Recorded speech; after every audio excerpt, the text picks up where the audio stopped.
I'm excited now to be joined by Mr. Scott Bekker, technology analyst, industry veteran, fellow moderator here at ActualTech Media. And Scott, it's great to have you on. Let's chat about phishing. That sounds great. Yeah, we're going to spend the next couple of hours hearing about phishing tactics, tools, training. It's going to be great. But I thought before we get into that, let's hear a little bit about what we're up against with phishing. You might notice this background is a little bit crazy, a little bit psychedelic. I thought it was appropriate as a sort of visual metaphor for, sort of the up is down, through the looking glass world of, phishing emails. So let's get started with looking at some of the challenges. So this first data point that I wanted to talk about comes from Cisco, and one of our companies that's going to present later, Dual Security. Cisco is their parent company, but this was a great report that they did in early 2021, based mostly on 2020 data, but I think it's still very relevant. And what you're looking at here is DNS queries that Cisco collected, and identified as threat queries. And the 10x there refers to how many more queries came in for these four big categories at the top here versus everything else. So that narrow band at the bottom, that's like everything else, in terms of threat traffic, dropper, botnet, adware, remote access Trojans, all those kind of things. Those big four are crypto mining, phishing, Trojans, and ransomware. And phishing there is number 2. And it's just a lot of the traffic out there on the web and in your networks is phishing traffic. That's incredible. 10 times more queries than any other threat type happening out there. I mean, it's just incredible. And it's no wonder that phishing is the #1 cause of ransomware infections. That's a great point. Yeah, I mean, you look at those two there, the second item phishing and the fourth item ransomware, and how closely those are linked. It makes it even sort of bigger, the two of those together. That's right. Yeah, if you combine those two. And so, I mean, I'm curious out there, and I know we're going to be running a poll here in just a little bit. How many organizations really have had successful phishing attacks that have resulted in some sort of ransomware or data, exfiltration of some kind? What have you found, Scott? Yeah, so that's, this slide here comes from a report that Proofpoint released about a month ago, and they called it the State of the Phish report. But, the question that they asked 2 years in a row is, have you had at least one successful email phishing attack in your organization? So, was there a phishing email that came into your organization, somebody clicked on it, something bad happened? That's basically the premise of the question. And if you look on the left there, 2020, that number was 57%. Look in 2021, that number is 83%. So that's a huge jump. And I don't know. I don't quite know what to make of it. It is incredible. I mean, I know with more, companies doing work from home, employees working from home, students working from home, and the ransomware attacks, just kind of skyrocketed. But I'd be curious to know, even without that, if these kind of statistics would have just continually gone up and up, just like we see here. And I'll be even more interested to see the results of, 2022, what's going to happen this year, because I would bet that it's going to be even higher, than 83%. And so we'll be polling our audience here after we conclude this discussion to find out, and I'll be sharing the results with everyone out there, so you can see, how you compare with everyone else who's on the event today. I'm really looking forward to seeing that data.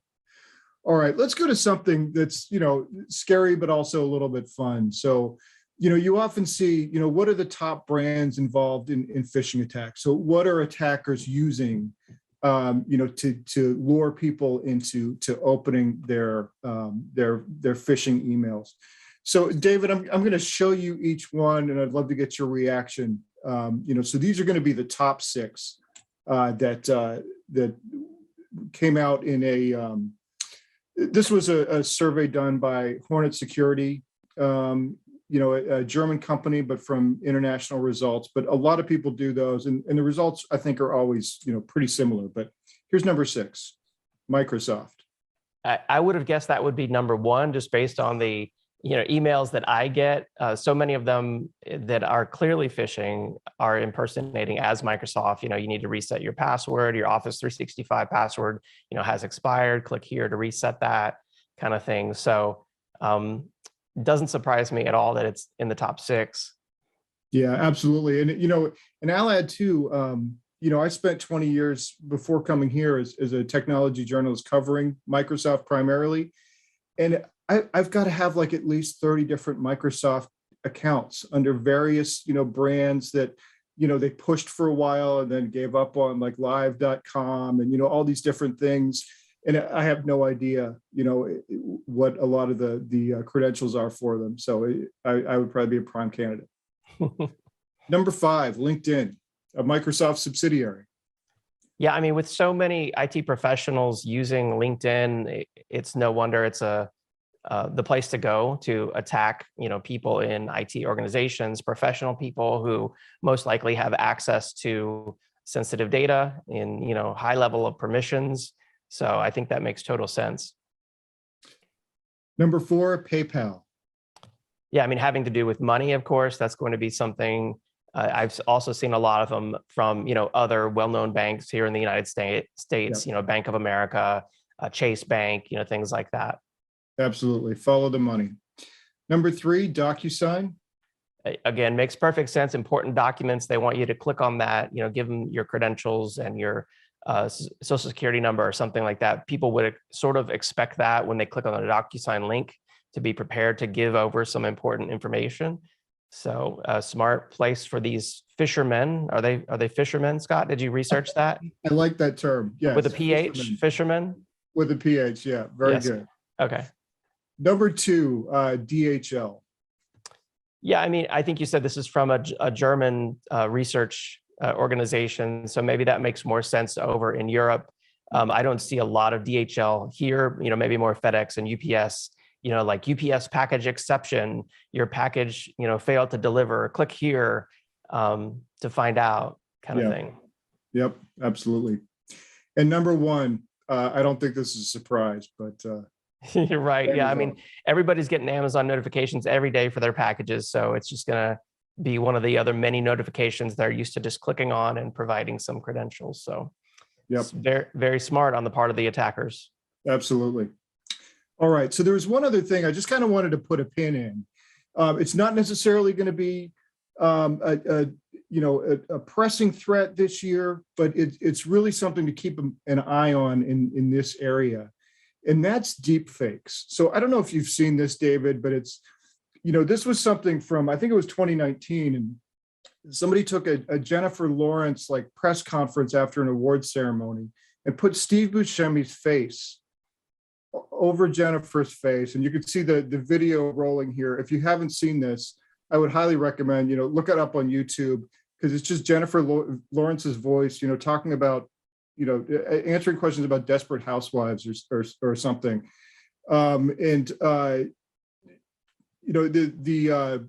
quality of it is both disturbing and amazing. But it's not so much, video that's a concern for phishing, but I mean, you can just imagine the kind of scenarios where people can use deepfakes like this to enhance a phishing attack. You think about it like a spear phishing or a whaling attack, where someone sends the CEO a message and includes their phone number in there. Someone, the attacker knows that the CEO knows, and they include a phone number in there that's not correct. And that goes to somebody who has some sort of, audio voice modulator or whatever you call it to, sound like the person that the email is supposed to come from. And it's really, kind of scary, what kind of scenarios can happen. Absolutely. Yeah. I mean, if someone could impersonate the CEO or your boss, or I mean, even worse, important people like the president, or something like that, send out a video or an audio message from someone that you would tend to trust and want to listen to. Just think what sort of scary actions people might take from that. So yeah, absolutely. And if you watch the video, I watched it just a little bit before we did this chat here. It's amazing how the eye blinking and as they turn their head, there's no sort of shadow. There's no way to see that this is really a deep fake. It looks completely real. So yeah, amazing. It is amazing. So those are some of the things, some of the, what we're up against with phishing, but help is on the way. I understand we've got a lot of great companies coming up. David, what are we looking at over the next couple hours? Yeah, I mean, we're going to learn about security awareness training, which is, hot when it comes to phishing, threat intelligence solutions, zero trust, detection and removal solutions, identity and access management. So lots of really innovative technology on today's event. So with that, Scott, I really appreciate all the insight and stage setting here, but we better go ahead and kick it off. Let's go.